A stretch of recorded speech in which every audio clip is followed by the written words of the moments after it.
मंच पर उपस्थित हमारी यूनियन के सभी पदाधिकारियों और कॉमरेड विनोद जी, हमारा ऑर्डिनेंस एम्प्लॉयज यूनियन अंबाजा का जनरल सेक्रेटरी, और आप सभी साथियों,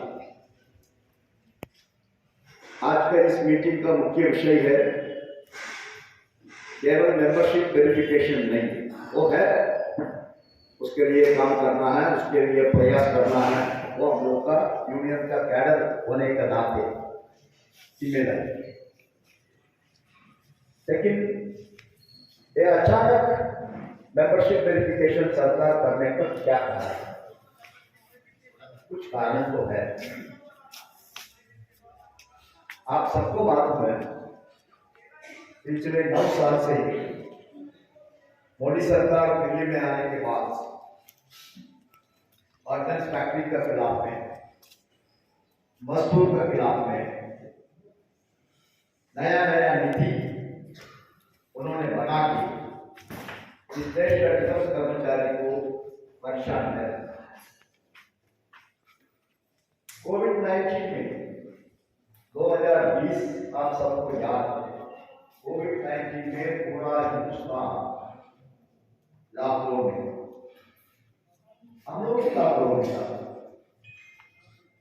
कोई बस नहीं, ट्रांसपोर्ट नहीं, दुकान बंद, ट्रेन बंद,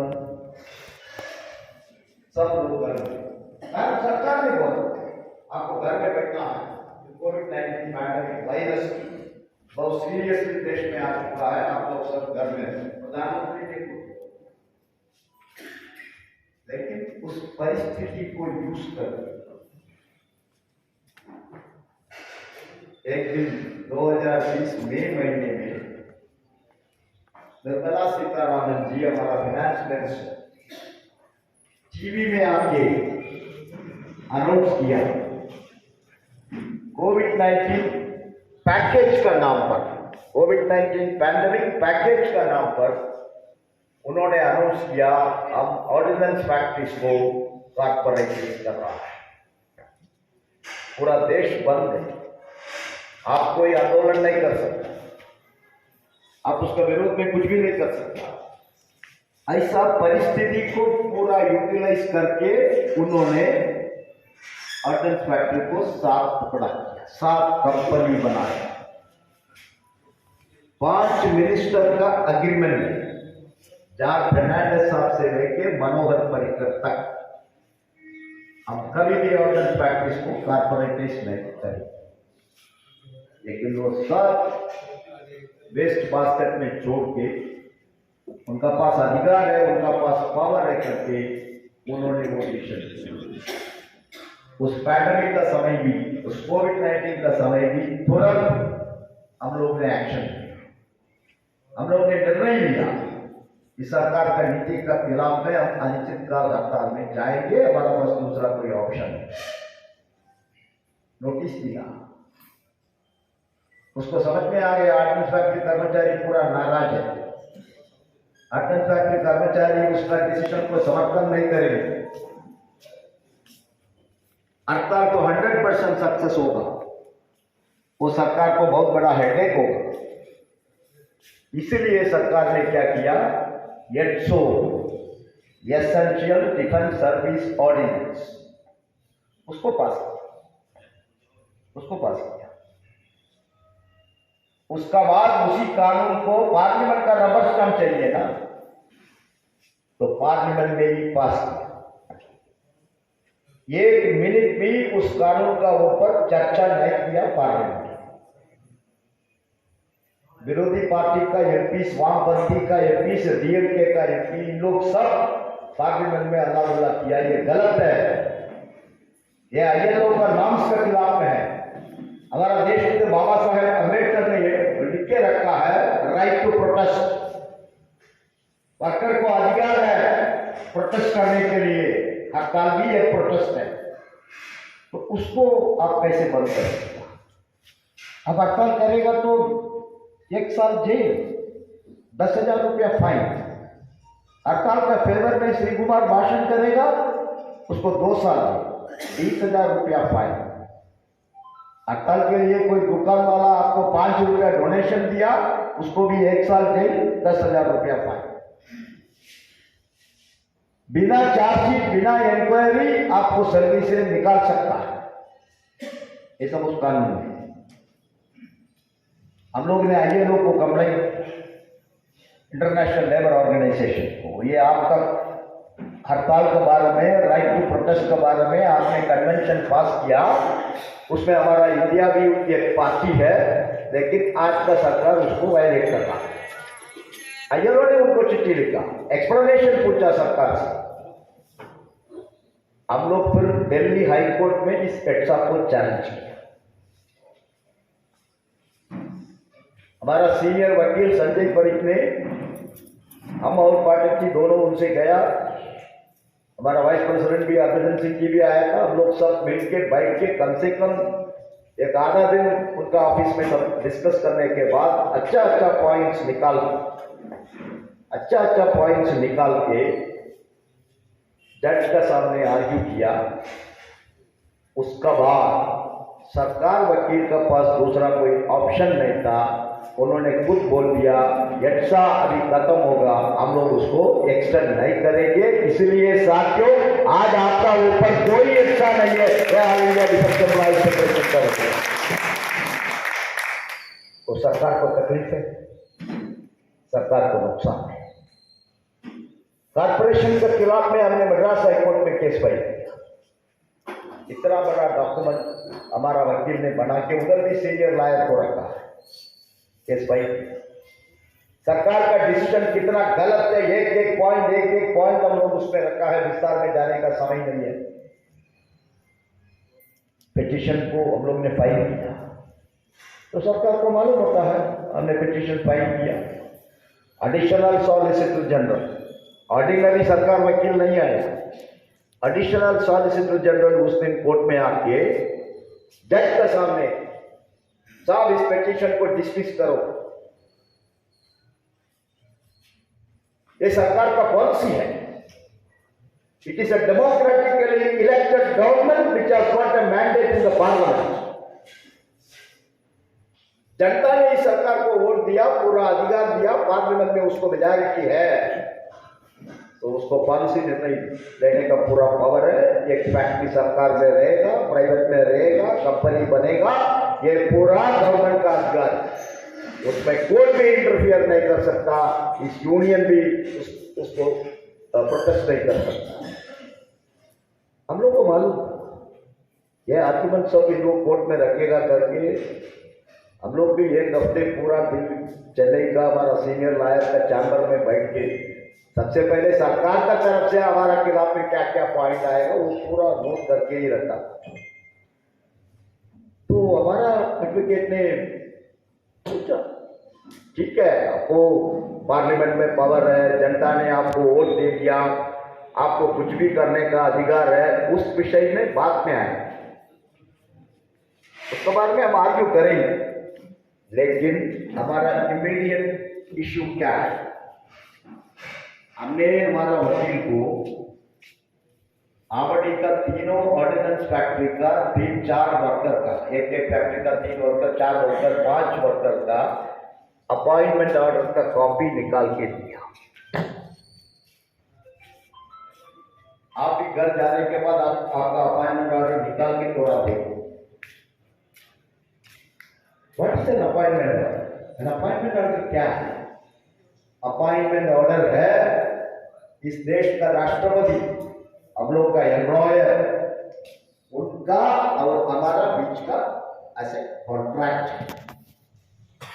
उन्होंने हमको अपॉइंटमेंट ऑर्डर का नाते एक ऑफर रखा, मिस्टर श्री कुमार, हम आपको ये नौकरी दे रहा हूं as a CPW semi skilled, as a turner semi skilled, उसका पे स्केल इतना है, सरकार कर्मचारी का ये सुविधा आपको मिलेगा, ऐसा 1000 कंडीशन है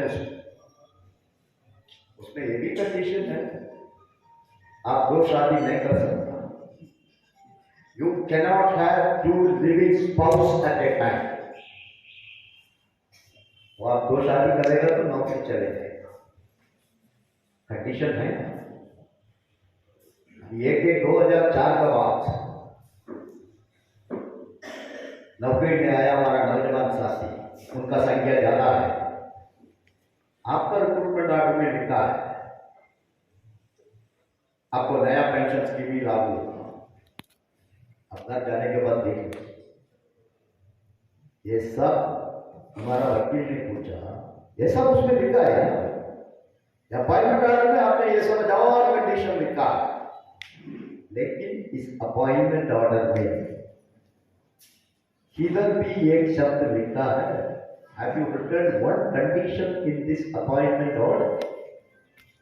आपको हम 5 साल का बाद, 15 साल का बाद, 20 साल का बाद हम एक कंपनी का कर्मचारी बनेगा, ऐसा इस ऑर्डर में किधर भी है?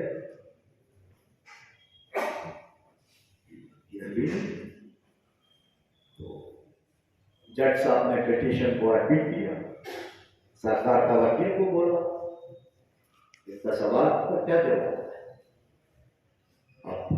सरकार का तरफ से काउंटर अफिडेविट दाखिल करो। सरकार वकील बोला ठीक है साहब, हमको सरकार से कंसल्ट करना है, सरकार इसके बारे में क्या सोच रहा है मुझे नहीं मालूम। बोला ठीक है, अब 1-2 महीने का अंदर आके आपका पिटीशन पड़ेगा। साथियों, आप सब आज भी सरकार कर्मचारी हैं, आप रिटायरमेंट तक सरकार कर्मचारी रहेगा। कैसे? हमारा पिटीशन इतना स्ट्रांग था, हमारा वकील का आर्गुमेंट इतना स्ट्रांग था कोर्ट में, सरकार ने खुद राइटिंग में दिया कोर्ट में, हम जबरदस्ती कोई कर्मचारी को कंपनी का कर्मचारी नहीं बनेगा। उनका इच्छा है ये नया कंपनी में वो सरकार कर्मचारी का स्टेटस में रह सकता है, उसका इच्छा है तो वो कंपनी का कर्मचारी बन सकता है। ये अधिकार आपको केवल all India defence employees federation ने दिया था। किसी अचीवमेंट है आपका लाल झंडा यूनियन का, आपका एम्प्लॉयज यूनियन का अचीवमेंट। तो सरकार गुस्सा में है, सरकार सोचा हम इसीलिए हमारा पास अधिकार है, पावर है, हमने कंपनी बनाया, इन सबको कंपनी में उठा के भेजे, लेकिन अभी नहीं होगा, आपको पूछना पड़ेगा। कोर्ट में आश्वासन दिया, ये YAL TCL क्या किया आपको मालूम? इन दोनों ने वर्किंग आवर को 48 आवर कर दिया। हमने चिट्ठी लिखा, हमने विरोध किया, हमको जवाब दिया अभी हम कंपनी है, अभी हम सरकार नहीं है। फैक्ट्री एक्ट का अनुसार एक कर्मचारी एक हफ्ते में उनका तनख्वाह के लिए 48 आवर्स काम करना पड़ेगा। आप सरकार में था तब आपको शनिवार का दिन ऑफ डे था, 44-34 था, लेकिन अभी आप सरकार में नहीं है, आप कंपनी में है, आपको 48 आवर काम करना ही पड़ेगा। TCL ने भी ऑर्डर इश्यू किया, ये YAL भी ऑर्डर इश्यू किया, MIL भी इश्यू करने वाला था, लेकिन ADF ने, बाकी कोई भी कुछ नहीं किया। ये सब आपको पूछना है बाकी फेडरेशन से, यूनियन से। It is ADF which has challenged the 48-hour decision in the Madras High Court. It is only ADF उस पिटीशन में भी सॉलिसिटर जनरल आ गया। हमारा वकील ने बोला ठीक है, आप ऑर्डिनेंस फैक्ट्री भंडारा का बोर्ड बदल कर दिया, उधर लिखा है ये मुनीशंस इंडिया लिमिटेड, वो तो ठीक है, अब नहीं कर पाया, लेकिन उस फैक्ट्री में जनरल मैनेजर से नीचे, जनरल मैनेजर से लेके गेट का दरवाजा तक, वो तो आपका कर्मचारी नहीं ना, आपका CMD खुद आपका कर्मचारी नहीं है। आज भी CMD किसका कर्मचारी है? कंपनी का कर्मचारी है नहीं ना, वो भी ड्यूटी डेपुटेशन में है, तो सब सरकार कर्मचारी है। कैबिनेट का डिसीजन है, कैबिनेट का क्या निर्णय है? ये 10 ऑर्डिनेंस फैक्ट्री में सर्विस में था, वो पूरा जब तक डीम्ड डेपुटेशन में है उसका सर्विस कंडीशन पूरा प्रोटेक्टेड है। कैबिनेट का भी निर्णय है। कॉर्पोरेशन के खिलाफ में हमने केस फाइल किया, उसमें भी सरकार की तरफ से ये कमिटमेंट है। तो हमारे वकील ने पूछा ये कैबिनेट कंडीशन को वायलेट करने का सीएमडी लोग को पावर है? नंबर 1। कोर्ट में आपने राइटिंग में दिया हम किसी का सर्विस कंडीशन बदल नहीं करेगा, तो बदल कर रहा है वर्किंग आवर इसमें फर्स्ट सर्विस कंडीशन, तो आपका ऊपर कंटेम्प्ट नहीं होगा। जज ने सवाल फिर सॉलिसिटर जनरल को पूछा क्या बात है ये, व्हाट इज दिस? उस केस में आप खुद आके काउंटर दाखिल किया, इनका सर्विस कंडीशन में कोई बदल नहीं हुआ, लेकिन अभी अचानक आपने वर्किंग आवर कैसे बदल दिया? आपका दोनों सीएमडी को बोलो इसको विड्रॉ करना है, विड्रॉ नहीं करेगा तो फ्रॉम डायरेक्शन हम 1 हफ्ते समय दें। ठीक है, सरकार को समय देता है 1 हफ्ते का अंदर YAL और GCL उसका 48 आवर का ऑर्डर को विड्रॉ किया, वो आपका अचीवमेंट है, आपका अचीवमेंट। एनपीएस के बारे में कॉमरेड मुंगाटिया और कॉमरेड विनोद दोनों ने जब विस्तार में बताया, उसका खिलाफ में कोर्ट ऑर्डर कर रहा है। इट इज है 20 साल का लड़ाई है। अभी तो ठीक है, मुगल का तो जेएफ आरोपी बनाया, जेएफ आरोपी अभी 1 साल का पहले बनाया, लेकिन उसका पहले एटीएफ अकेला एनपीएस के खिलाफ में संघर्ष में है, लड़ाई में है। अब कभी एनपीएस को एक्सेप्ट नहीं किया। ये सब सरकार को नुकसान है, सरकार परेशान हो रहा है एटीएफ से। एम्प्लॉइज के इश्यूज को लेके सरकार से लड़ाई है। रिस्क गाइडेंस के बारे में एक मीटिंग हुआ अभी जस्ट 2 महीने का पहले, मिनट्स भी है, फेडरेशन ने सर्कुलेट किया और ये सब पढ़ना पड़ेगा। नौजवान साथी है, आप भविष्य का यूनियन लीडर, फेडरेशन का लीडर इधर से कोई आ सकता है, लेकिन पढ़ना पड़ेगा। उस मीटिंग में हमने उसको सवाल पूछा, सेक्रेटरी डीओपी है, आप हमारे वर्कर को क्या डिस्काउंट देना है? 200 रुपया, 300 रुपया। आप कभी कोई ऑर्डिनेंस फैक्ट्री विजिट किया? आप भंडारा गए? आप अरुणगढ़ गए? एक दफा जाओ, एनसी सेक्शन है, नाइट्रोसेलुलर सेक्शन है, टीएनटी सेक्शन है, आरटीएक्स सेक्शन है, एनजी सेक्शन है। You cannot stay there for more than 10 minutes. उस सेक्शन में आप 10 मिनट का ऊपर खड़ा नहीं कर सकता, आपको सफोकेशन आएगा, हेडेक आएगा, आप अंदर बाहर आएगा। अभी देखा अरबनगार्ड में नाइट्रोसेलुलर सेक्शन में हमारा तो वर्कर काम कर रहा है, 40 उम्र का बाद उसका दांत एक निकलता है। Y? His gum becomes weak, gum से वो कंस्पेरिटिव शेप में रहता है, वो वीक होगा तो क्या होगा? उसका कोई जगह ही नहीं, वो नीचे गिरेगा। अब देखो आप हमको क्या इसका रस ले रहा है, वो भी सबको आप नहीं दे रहा है। हमारा ड्राइवर रिस्क का काम कर रहा है, हमारा शोकीपर रिस्क में काम कर रहा है, आप सभी कौन अचानक काम कर रहा है रिस्क में, इवन जनरल भी रिस्क में काम कर रहा है, लेकिन आप 200 रुपया। उसी फैक्ट्री में हमारा फायर फाइटिंग स्टाफ तो काम कर रहा है, उसको 2700 रुपया दे, उसका भी रिस्क है, लेकिन उसका कंटिन्यूअस रिस्क नहीं है, वो कब फायर आएगा तब उसका रिस्क है। लेकिन हमारा तो वर्कर है, ये प्रोडक्शन शॉप में, मिक्सिंग सेक्शन में, फिलिंग सेक्शन में, प्रोसेसिंग सेक्शन में, उनका रिस्क को आपको 200 रुपया में उसका रिस्क हो जाएगा। आपको 2700 रुपया रिस्क अलाउंस देना ही पड़ेगा। 2700 रुपीज महीने में हमारे आपको सुनने के बाद उन्होंने यस, हमको इतना नहीं मालूम था आपका ये एमिनिशन में, एक्सप्लोसिव्स में इतना रिस्क है। हम आपका डिफेंस मिनिस्ट्री को चिट्ठी लिखेंगे, उनसे आप पूछे पर हम देखेंगे आपको कैसे मदद कर सकता है। ये कब कौन करता है? आपका फेडरेशन करता है ना, AITF करता है ना। तो फेस्टिवल एडवांस आप लोग भी भूल गया, लेकिन AITF कर AITF ने डिमांड रखा है कैसे हमारा फेस्टिवल एडवांस को विड्रॉ कर सकता है। 7वां पे कमीशन ने बोला था कि आपने 7वां पे कमीशन हमको क्या दिया? क्या दिया? 13% फिक्सेशन बेनिफिट दिया है।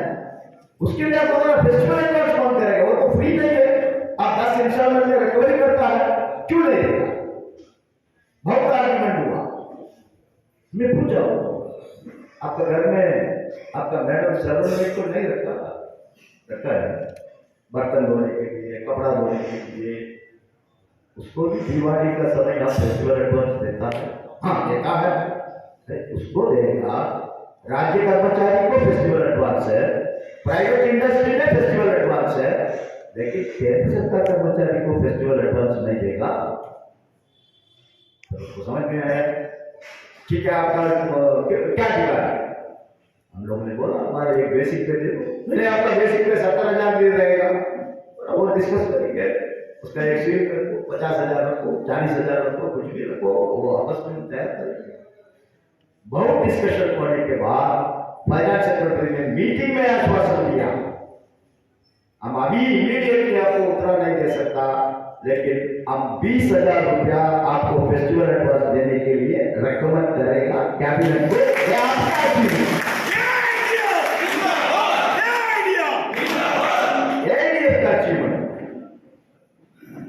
इंटरग्रेड रेशियो आपको मालूम है 2010 के बाद हमारा रेशियो बदल नहीं, हमने फाइट किया।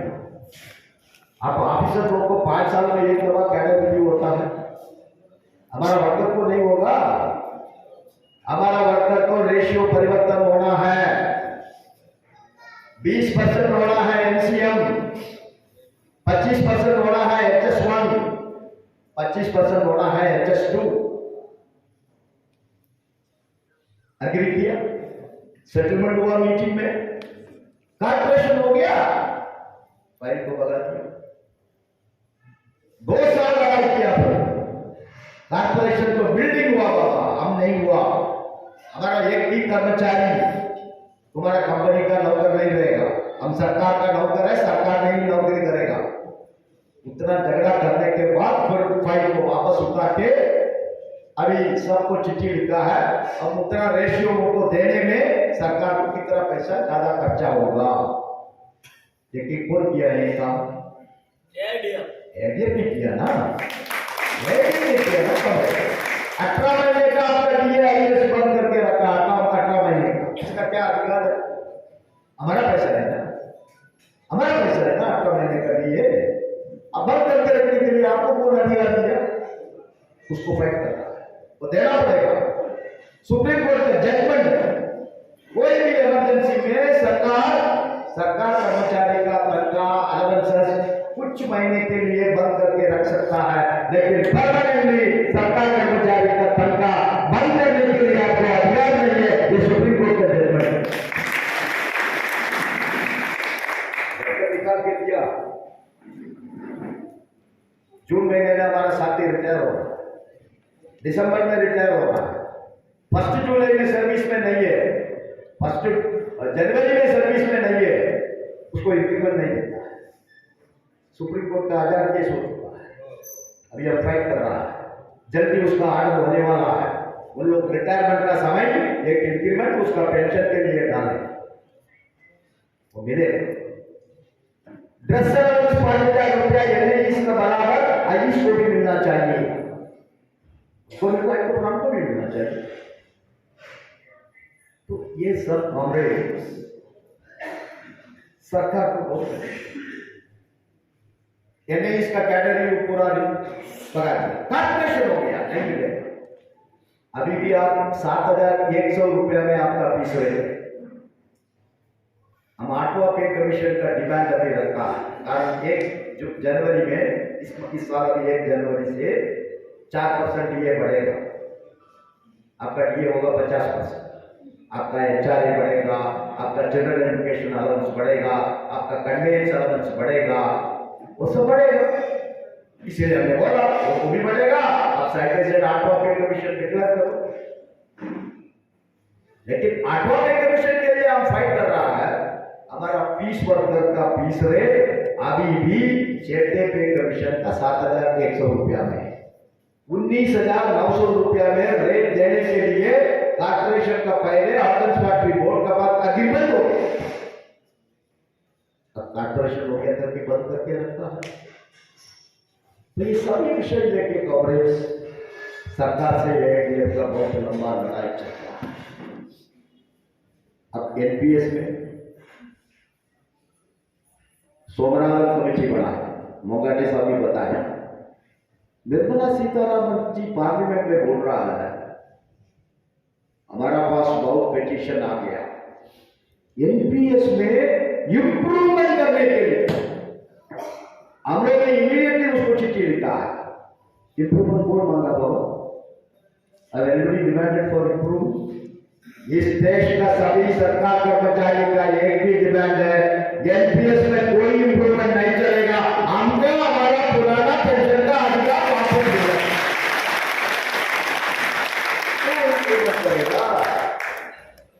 इन्होंने 2019 से सरकार का कंट्रीब्यूशन 10% से 14% किया। ठीक है, 19 में किया, अभी 23 में है। अभी क्या रिटायर कर्मचारी का उसका लास्ट बेसिक पे का 50% मिल रहा है। अभी भी 2,000, अभी भी 3,000। हमें सब ये सवाल पूछा सकता है। फर्स्ट ऑफ ऑल हम क्यों हमारा तनख्वाह से 10% पेंशन को हम 10% देगा, उससे आप आपको पेंशन देगा। ये किधर का सिस्टम है बाबा? हम 10% आपको देगा, 30 साल से मान लीजिए 30 लाख रुपया हमारा अकाउंट में आ गया, आपको 40% देना पड़ेगा।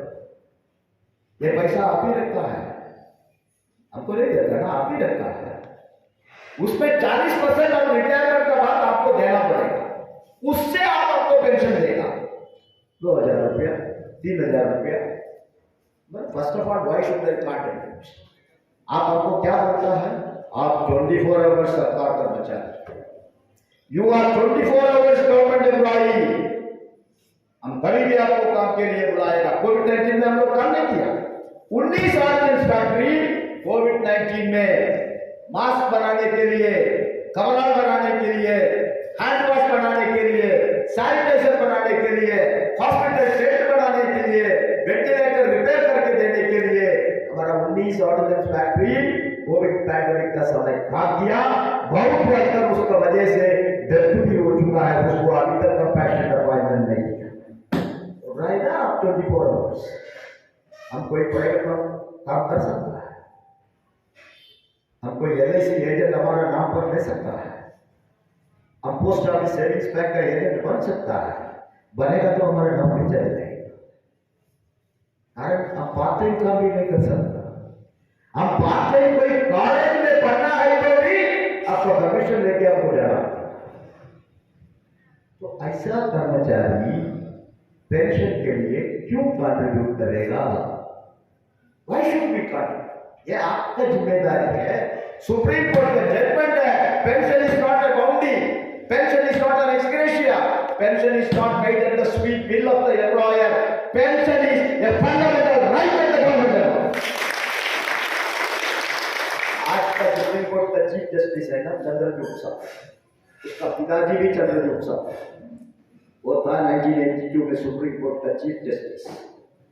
5 जज, एक सिंगल जज नहीं है, कॉन्स्टिट्यूशनल बेंच बोलता है उसको।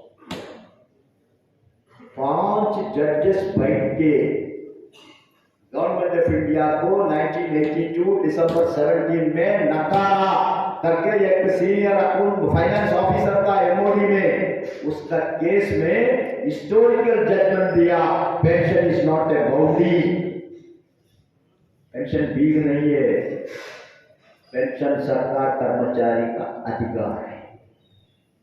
तो उस अधिकार हम क्यों सरेंडर करेंगे?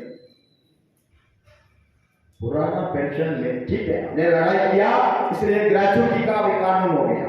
हमने लड़ाई किया, कोई एम्प्लॉय सर्विस में डेथ हो गया, उसका फैमिली को फैमिली पेंशन मिलेगा। लेकिन रिटायरमेंट का बात, एक एनपीएस कर्मचारी मरेगा, उसको फैमिली पेंशन मिलेगा। तो हमारा वाइफ को फैमिली पेंशन मिलने के लिए हम सर्विस में ही मरना पड़ेगा।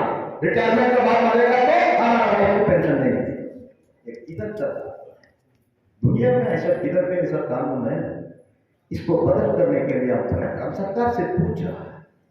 एक आदमी 31/12/2003 में नौकरी में आया था, उसको रिटायरमेंट के समय उसका बेसिक पे का 50% सीधा 40% होगा। हम एनपीएस में 40% आपको देना पड़ेगा हमारा 2000 रुपया पेंशन के लिए, लेकिन पुराना पेंशन में 40% हमारा पेंशन से हमको एडवांस मिलेगा 15 लाख 20 लाख, 15 साल के बाद वो वापस मिलेगा। आज हम फाइट कर रहा है, वो 12 साल से ही वापस मिलना चाहिए। 80 उम्र के बाद 20% पेंशन बढ़ा के 100 साल कोई जिंदगी में है, उसका लास्ट बेसिक पे उसका पेंशन। अभी डीए अनाउंस करेगा 4%, आपको भी मिलेगा, श्री कुमार को भी मिलेगा। श्री कुमार पुराना पेंशन है, एनपीएस में डीए का सुविधा है, आपको पे कमीशन आएगा। श्री कुमार का पेंशन बदल होगा, एनपीएस कर्मचारी का पेंशन बदल होगा नहीं।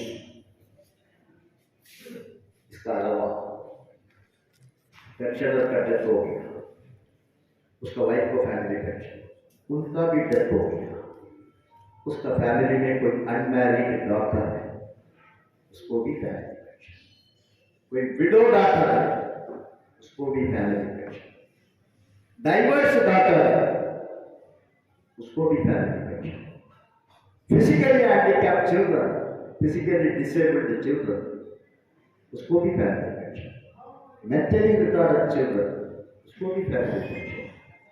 ये सब सुविधा एनपीएस में किधर है? तो सरकार को ये सवाल हमने पूछा, क्या इम्प्रूवमेंट करेगा?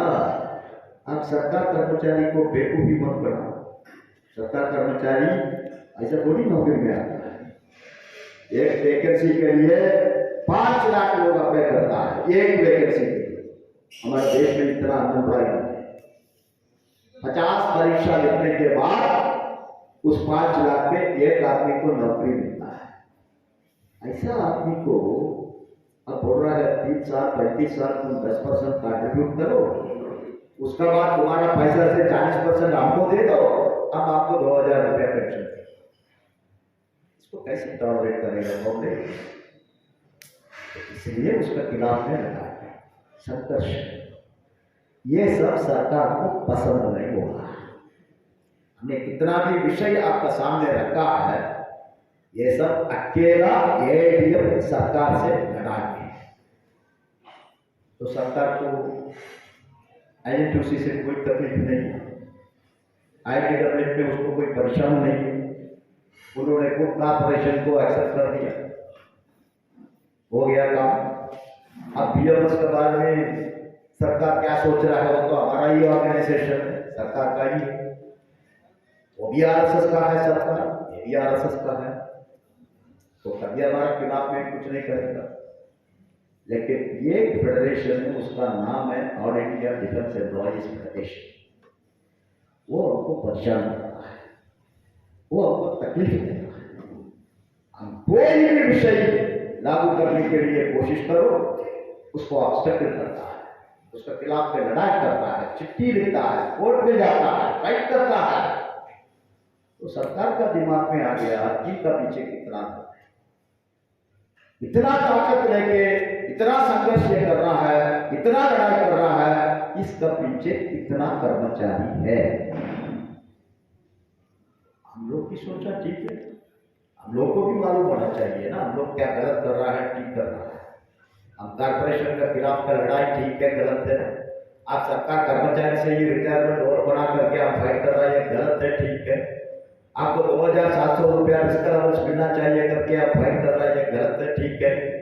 आपको 5000 रुपया ड्रेस अलाउंस मिलना चाहिए करके आप फाइट कर रहे हैं, गलत है ठीक है। आपका रेशियो बदल होना चाहिए करके आप फाइट कर रहे हैं, गलत है ठीक है।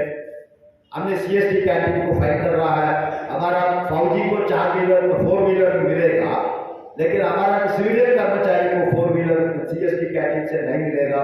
हम फाइट कर रहा है, ये ठीक है गलत है? एनपीएस के खिलाफ में हम संघर्ष कर रहा है, ये गलत है ठीक है? आपको भी मालूम होना चाहिए ना। तो जज तो आप हैं, यू आर द जज। तो जजमेंट देने का आपका मौका है 25 तारीख। You have to give the judgement. आपको कौन चाहिए? सरकार का सामने साष्टांग सरेंडर होने वाला चाहिए, नहीं तो सरकार का एक गलत नीति का खिलाफ में आपके लिए फाइट करके आपको अधिकार दिलाता है, वो चाहिए। इसे करने का काम मशाल है, लाइट है, जो भी है, ये आपका सिंबल है। ये इसको क्यों जलाता है? अंधेरे से बाहर आने। तो अंधेरे से हमको कौन बाहर लेके आए?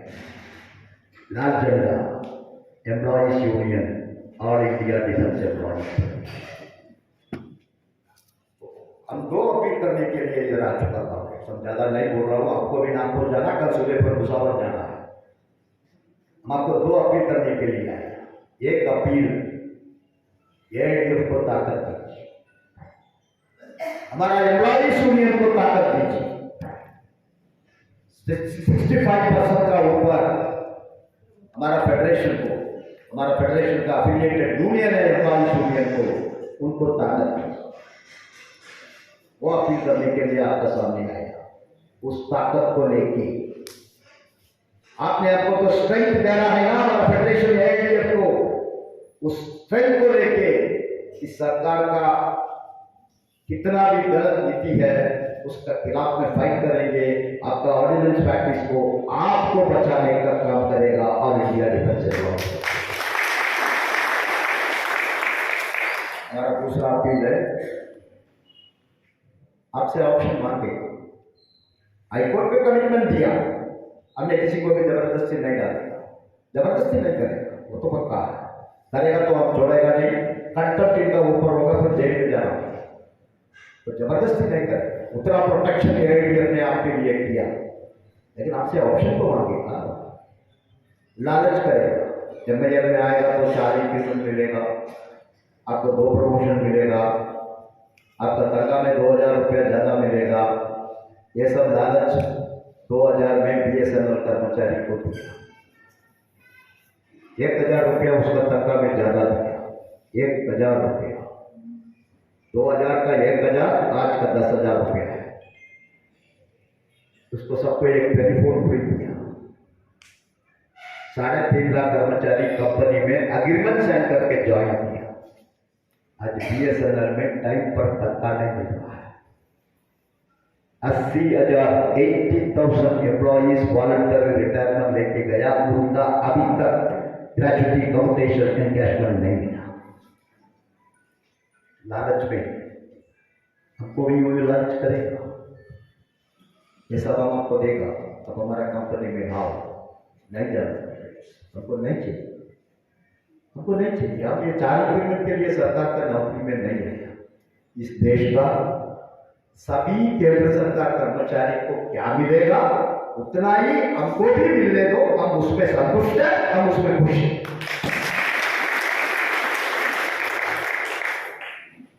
पुराना पेंशन वाला थोड़ा बहुत उनको तो पेंशन इधर वो कंपनी में ज्वाइन करेगा तो भी इधर का सर्विस टर्मिनेट करके उधर जाना पड़ेगा, तो उतना सर्विस का उनको पेंशन मिलेगा। 5 साल 6 साल उस कंपनी में काम करके कुछ पैसा मिलेगा, लेके जा सकता। एनपीएस वाला क्या करेगा? पुराना वालों को भी तकलीफ आएगा। रिटायरमेंट के बाद उसको सीजीएचएस मिलेगा नहीं मिलेगा, अगर आप कंपनी में ज्वाइन कर दिया,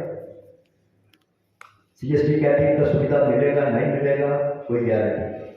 लेकिन एनपीएस कर्मचारी के लिए बहुत तकलीफ। आज आपको ये अधिकार है, टुडे यू आर फाइटिंग। आप सरकार को बोल रहा है हमको ओल्ड पेंशन स्कीम दे दो, हमको एनपीएस नहीं चाहिए। वो अधिकार, that right will be there only if you remain as a government employee. आप सरकार कर्मचारी में रहेगा तो एनपीएस को खत्म करो, पुराना पेंशन को वापस ले करके पूछने का भी, झगड़ा करने का भी, आंदोलन करने का भी अधिकार सरकार में आपको है। लेकिन कंपनी में जाने बोलने के बाद हिंदुस्तान में कोई भी पब्लिक सेक्टर कंपनी को सीसीएस पेंशन रूल 1972 अप्लीकेबल नहीं है। That is only for central government employees. तो अब सेकंड अपील आपको कर रहा हूं, प्लीज मेहरबानी कर आपका भविष्य, आपका बच्चा का भविष्य, आपका फैमिली का भविष्य, आपका भी ओल्ड एज का प्रोटेक्शन, वो सब मन में रखिए। ऑप्शन पूछेगा तो आप लिख के दीजिए, I am recruited as a government employee, I will retire as a government employee. हम तुम्हारा कंपनी में नहीं। कंपनी इतना अच्छा है तो एक उदाहरण बोल के हम समाप्त कर रहा हूं। कंपनी बहुत बढ़िया है, अभी सीएमडी का वैकेंसी है, कंडीशन क्या लिखा है सरकार, तुम सीएमडी बनेगा, सरकार का नौकरी छोड़ के कंपनी में ज्वाइन करना, तुम लीव डेपुटेशन पेपर नहीं रहेगा, ये तो टेम्पररी है। अभी एक सीएमडी बुक अप्लाई किया, क्या लिखा है, हम सीएमडी के लिए अप्लाई कर रहा हूं, बट हम आपका कंपनी में नहीं जाएगा, हम सरकार कर्मचारी में रहेगा करके सीएमडी में। हमको बोलेगा तुम कंपनी में जाएगा, हम क्यों जाया करेंगे? ये will not. So therefore Comrades, अभी 9 बज रहा है, खाना है, हमको भी जाना है। ये सब आप ध्यान में रखिए, ये सब आप ध्यान में रखिए।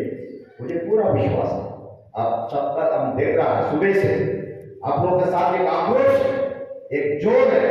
लाल झंडे यूनियन में काम करने के लिए आप लोगों ने निर्णय लेके काम कर रहा है, मुझे बहुत खुशी। लेकिन 25 तारीख 2 विषय ध्यान रखिए, छुट्टी में मत जाना। आपका सेक्शन में कोई भी आपका दोस्त छुट्टी में है, उनको बोलिए आप ड्यूटी में आके लाल झंडा यूनियन गैर मसाल को वोट। टेम्पररी ड्यूटी के लिए हमने सुविधा बना के रखा, उसको पोस्टल बैलेट का प्रोविजन है। जाने का पहले वो रिटर्निंग ऑफिसर के पास जाके वोट डाल के सीट कवर में रख के जा सकता है। दूसरा, ईवीएम में नहीं हो रहा इधर इलेक्शन, अभी विनोद ने बोला हम जाएंगे, ईवीएम में हो रहा, ईवीएम में कोई प्रॉब्लम नहीं, एक प्रेस किया मिशन लॉक हो जाएगा, दूसरा वोट नहीं डाल सकता। लेकिन बैलेट पेपर में गलती से 2 वोट डाल दिया, इनवैलिड हो जाएगा, वो वोट पर किसी को भी गौर नहीं होगा, आप कोई यूनियन का मेंबर नहीं रहेगा। सरकार इसलिए वेरीफाई कर रहा है आप कौन सा यूनियन का मेंबर है, इसलिए गलती में भी 2 वोट मत डाल। It is only 1 vote, we can be member of only 1 union. वो यूनियन लाल झंडे का यूनियन, एम्प्लॉइज यूनियन का एम्प्लॉइज यूनियन है, वो federation all India defence employees federation AITF है, उसका सिंबल है मशाल।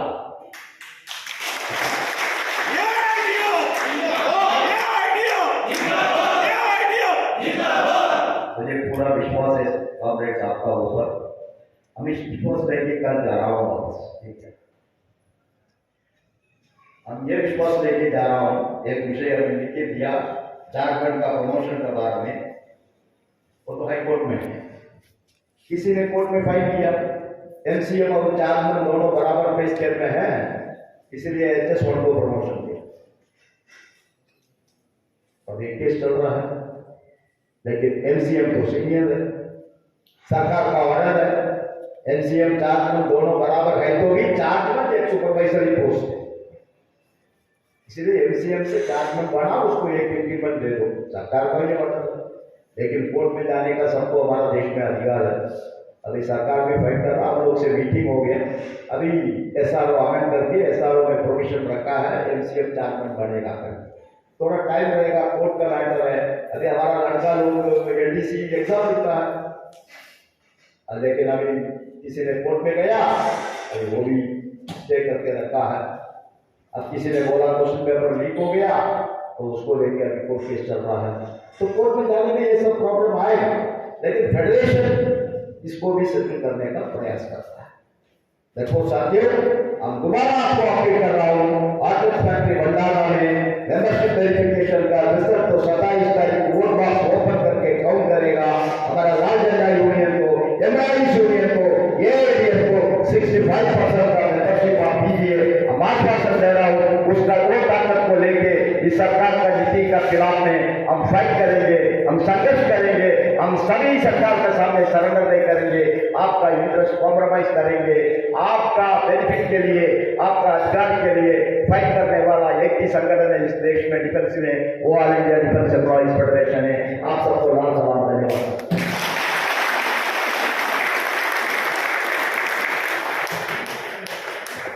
धन्यवाद।